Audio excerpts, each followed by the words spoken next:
perikanan gitu. Karena biru-biru itu kan identik sama perikanan, kelautan, bukan Chelsea ya, bukan Chelsea. Iya, bukan Chelsea ya. Ya, oke.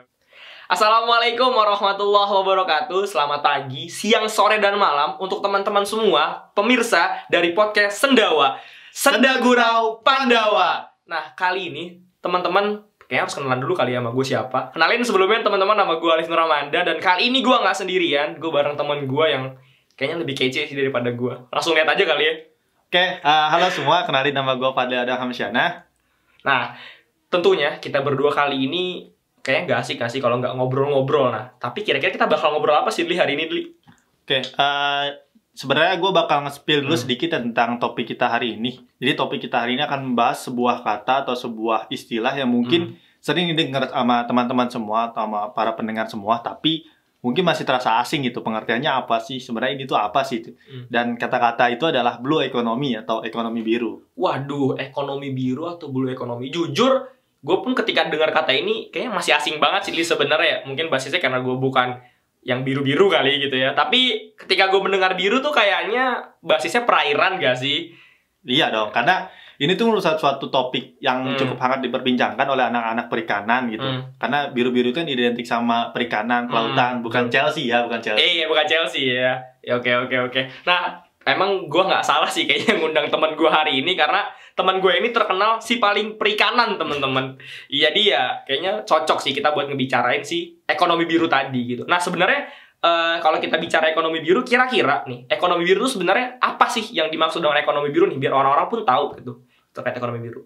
Oke, jadi gini teman-teman semua, sebenarnya ekonomi biru merupakan sebuah prinsip atau sebuah konsep di mana kita mengoptimalisasi sumber daya perikanan dan kelautan yang ada di Indonesia terutamanya untuk meningkatkan tingkat kesejahteraan ekonomi, baik itu melalui kegiatan-kegiatan yang nantinya akan berada di hulu atau di hilir yang bersifat inovatif dan kreatif, sehingga akan tetap terjalin keberlangsungan usaha, meningkatkan kesejahteraan dan juga kelestarian dari lingkungan itu sendiri. Jadi memang basisnya adalah untuk keberlanjutan di bidang perikanan sendiri gitu. Nah, tapi kondisi yang sekarang ini seperti apa sih sebenarnya penerapan gitu dari blue economy tadi atau ekonomi biru ini gitu di kalangan masyarakat sendiri? Sebenarnya ini kan konsepnya yang udah cukup lama mungkin diperkenalkan, tapi mungkin dari masyarakat sendiri banyak yang belum mengetahui tentang esensi, tentang pengertian, tentang bagaimana cara menerapkannya dalam kehidupan gitu. Sebenarnya kalau misalkan di Indonesia sendiri cukup disayangkan sih, kita sebagai negara maritim memiliki luas lautan atau perairan cukup luas, tapi kurang dioptimalisasikan di masyarakat gitu. Mungkin salah satunya gitu masih banyak kegiatan-kegiatan perikanan yang ilegal ataupun masih banyak pencurian komoditas perikanan di Indonesia gitu. Mungkin salah satunya belum lama ini kita dengar yang konflik yang ada di Natuna itu tentang pencurian ikan oleh negara-negara asing terhadap komoditas atau sumber daya di Indonesia. Bener. Jadi memang banyak faktor juga ya ternyata yang itu mempengaruhi dari kebijakan si ekonomi biru tadi gitu. Dan sebenarnya kalau kita bicara tadi si ekonomi biru itu potensi atau peluang yang berkembang tuh seperti apa sih sebenarnya si ekonomi biru ini, khususnya di Indonesia tadi gitu. Khusus di Indonesia sendiri ya, ini tuh potensi sangat luas itu apabila kita mampu untuk memaksimalkan dari sumber daya yang ada di Indonesia gitu. Setahu gua tuh waktu itu pernah digelar konferensi di Nusa Dua Bali pada tahun 2018, dan itu menghasilkan suatu data yang menurut kita kaget gitu, bahwa ini potensinya besar banget gitu, tapi kita nggak mampu untuk melaksanakannya. Dan di sini tuh konsep ekonomi biru berkontribusi gitu dalam perikanan dunia atau perekonomian dunia sekitar 1,5 triliun US dollar lah. Itu sekitar 21.000 triliun, dan itu tahun 2018 ya. Setahu gua tuh pernah ada sebuah opini atau sebuah pendapat yang mengungkapkan bahwa di tahun 2030 ini ekonomi biru menjadi salah satu solusi yang gencar untuk dilakukan dan dilakukan untuk diutamakan dengan potensi mencapai 3 triliun US dollar, atau kalau misalnya dirupiahin mungkin sekitar 43.000 triliun lah duitnya itu. Wow, itu gede banget. Kalau misalkan dipakai korupsi, gede banget gak sih dia di kantong tuh? Wah, itu pasti orang langsung wadaw banget gak sih? Kaya banget itu. Tapi nggak boleh dicontoh ya teman-teman ya, karena ini kebijakan baru ya, mungkin di asing di telinga teman-teman, dan tentunya ini semoga bisa diterapkan. Apalagi konteksnya di Indonesia sendiri kan 2/3 wilayahnya adalah wilayah perairan gitu. Ya, benar banget. Jadi memang pas banget sih kalau kita bicara ekonomi biru, karena memang ya tadi itu salah satu aset dari Indonesia sendiri gitu kan. Dan kalau misalnya tadi kita bicara potensi, peluang gitu kan di masyarakat seperti apa, dan kira-kira sejauh ini nih yang sudah berkembang di masyarakat atau di lingkungan sekitar yang berkaitan dengan perairan dan kelautan gitu. Nah itu kira-kira penerapannya seperti apa sih yang sudah ada di masyarakat terkait ekonomi biru ini? Oke, sebenarnya penerapannya masih minim ya, karena ya tadi mungkin sosialisasinya kurang dapat gitu, karena nggak semua lini itu dapat informasi mengenai ekonomi biru ini. Jadi untuk saat ini mungkin kita masih berfokus pada pengambilan atau penangkapan ikan yang langsung dari alam, dan itu sangat mengancam lah untuk kelestarian sumber daya lingkungan gitu. Mungkin banyak juga orang-orang yang berpikiran pendek atau berpikiran untuk mendapat untung cepat, sehingga mengambil jalan-jalan langkah-langkah yang ibaratnya dianggap dia paling cepat untuk mendapat kekayaan gitu. Contohnya misalkan dia melakukan penambangan pasir atau segala macam, itu kan sangat membahayakan untuk lingkungan, apalagi apabila ada kebocoran atau ada bekas-bekas lahan tambang yang ditinggalkan. Itu benar-benar kayak kita sebagai mahasiswa perikanan gitu, kayak apa sih, astagfirullah gitu. Kayak menodai banget gak sih? Sangat iba lah gue ngeliatnya, kayak prihatin gitu. Dan ini sebenarnya harus kita betulkan gitu, bahwa sebenarnya ekonomi biru ini nggak cuma ada di hulu aja teman-teman, nggak cuma di penangkapan itu. Kalau misalnya kita cuma berfokus ke penangkapan, ujung-ujungnya kita cuma berfokus pada eksploitasi aja. Dan iya bener banget. Kalau misalnya kita terus-menerus melakukan eksploitasi, nantinya sumber daya perikanan kita akan habis, dan apa yang akan kita lakukan kalau itu udah nggak ada gitu?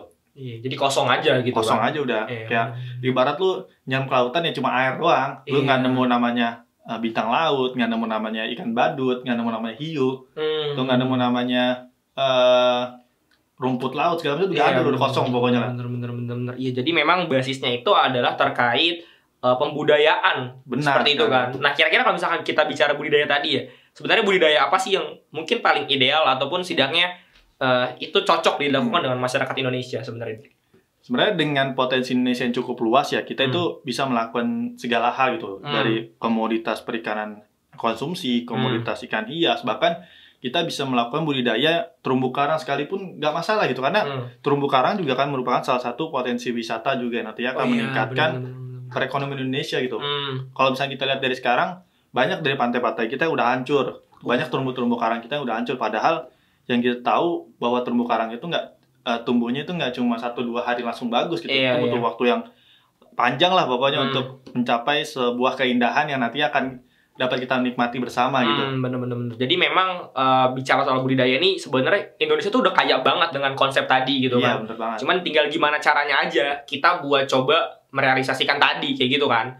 Nah, oke, kalau kita tadi udah bicara budidaya, solusi dan terkait apa sih sebenarnya si ekonomi biru tadi, dan sebenarnya kalau kita balik lagi ke awalnya gitu, kira-kira apa ya solusi lah mungkin buat si ekonomi biru ini gitu, biar masyarakat tahu, mahasiswa tahu, dan mungkin dari hulu ke hilir gitu, dia bisa tahu si ekonomi biru ini akan seperti apa sih alur jelasnya dan pelaksanaannya gitu.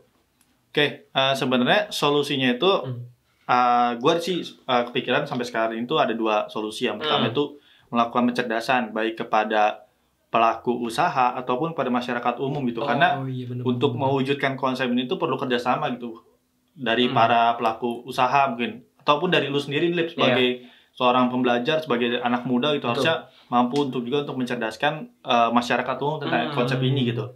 Gue ambil contoh kecil misalkan dari para nelayan yang emang mungkin fokusnya ke penangkapan gitu, kita nggak menutup kemungkinan mereka untuk memaksa mereka untuk beralih gitu, tapi gue sih menyarankan gitu nantinya akan ada pencerdasan bagaimana melakukan penangkapan yang baik dan benar gitu, menggunakan alat-alat yang tidak merusak lingkungan. Karena banyak juga sekarang yang itu kita menggunakan kayak semacam pukat harimau atau pukat hela yang mekanisme kerjanya itu dia menyerok dari bagian bawah perairan, jadi secara nggak langsung dia dapat ikan, tapi terumbu karang kita juga hancur. Iya bener. Di ke bawah semuanya kayak gitu kan. Iya, langsung sekali serok sabet gitu kan, hilang semua gitu. Kacau. Ya memang berarti terkait poin pencerdasan tuh penting banget gak sih? Penting banget itu. Bener. Dan itu mungkin salah satu tugas kita juga sebagai mahasiswa ya. Setidaknya mengedukasi dan menyampaikan apa sih sebenarnya dasar-dasar, dan mungkin kalau ada kesempatan berarti kita harus turun langsung gak sih sebenarnya untuk membantu pun orang-orang yang fokusnya di bidang perairan tadi gitu kan, untuk membahas masalah ini gitu. Ya, bener banget. Kita seenggaknya kalau misalnya kita nggak turun langsung, kita mampu berinovasi gitu. Karena kan mungkin salah satu permasalahan ekonomi nelayan itu kurang baik gitu. Salah satu panjangnya rantai distribusi kan. Oh iya benar. Nah itu merupakan salah satu hal yang sampai sekarang itu nggak bisa kita dihindari lah. Termasuk dalam selain perikanan ya, dalam pertanian juga kayak gitu kan. Dari nelayan dan penangkapan itu harus ke pelelangan ikan dulu. Nanti dari pelelangan ikan kalau misalnya nggak aku masuk lagi ke pasar, baru sampai tangan konsumen gitu. Dan yang harus kita garis bawahi, kita sebagai seseorang yang ibaratnya memiliki pikiran kritis dan pikiran maju sebagai anak muda gitu, kita harus mampu memberikan solusi. Contoh, kita membuat sebuah startup yang nanti akan bergerak di bidang perikanan, baik itu penjualan maupun pencerdasan. Mungkin salah satu yang menurut gua cukup bagus gitu, yang sangat bagus bahkan untuk edukasi itu ada salah satu komunitas dan juga akun yang menjadi salah satu panutan juga sih buat gua. Apa tuh?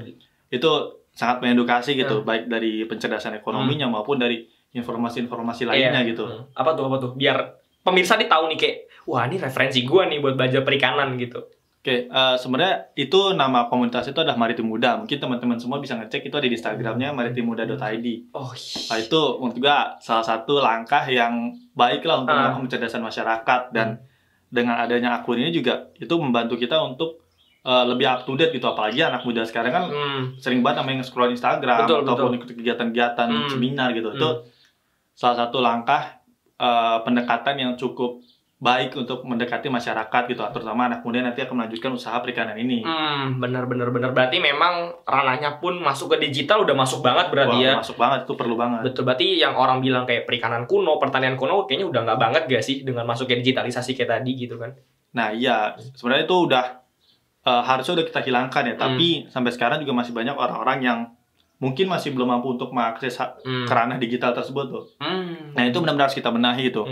Gimana caranya pencerdasan mengenai digital ini itu masuk ke berbagai usia, masuk ke kita mahasiswa pasti ngerti lah tentang digital mah.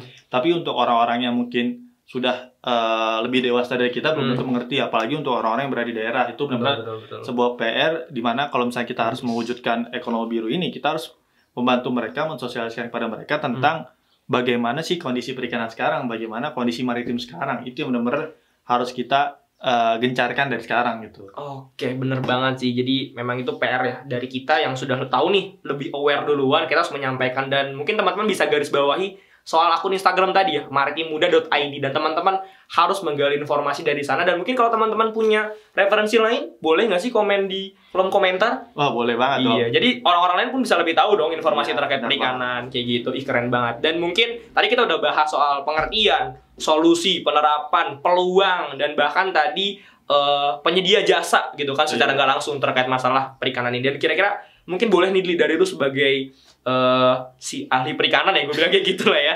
Closing statement dong kira-kira buat pembahasan ekonomi biru kali ini gitu. Oke, sebenarnya gue pengen meluruskan aja ya. Di sini gue belum ahli-ahli banget gitu, tapi alhamdulillah gue belajar tentang itu dan akan terus mendalami ilmu perikanan termasuk ilmu-ilmu lingkungan tentang maritim ini. Jadi menurut gue buat kalian semua yang nanti mendengarkan podcast ini ataupun nantinya akan mendapatkan informasi mengenai ekonomi biru, terus digali informasinya agar kita mampu untuk meningkatkan perekonomian Indonesia melalui perikanan, kelautan maupun melalui potensi maritim Indonesia. Dan mungkin sekaligus juga ya podcast ini juga kita persembahkan untuk kalian, untuk seluruh masyarakat Indonesia, untuk mengingatkan bahwa kita itu penting loh untuk selalu menjaga kelestarian dan maksimalkan potensi laut Indonesia gitu, karena nantinya akan terjadi keberlangsungan dan kelanjutan dari usaha maupun dari kelestarian lingkungan tersebut. Oke, luar biasa teman-teman. Kayak bener-bener gak salah gue milih teman buat diskusi hari ini karena gue bilang si ahli perikanan. Dan mungkin dengan ada closing statement tadi itu menandakan bahwa kita sudah sampai di akhir sesi dari Sendawa kita hari ini. Tapi sebelum itu gue mau mengucapkan kepada teman-teman semua pemirsa dari Sendawa pada hari ini, teman-teman selamat Hari Maritim Nasional. Maritim kuat, Indonesia hebat. Terima kasih, sampai jumpa di Sendawa selanjutnya. Thank you, bye-bye.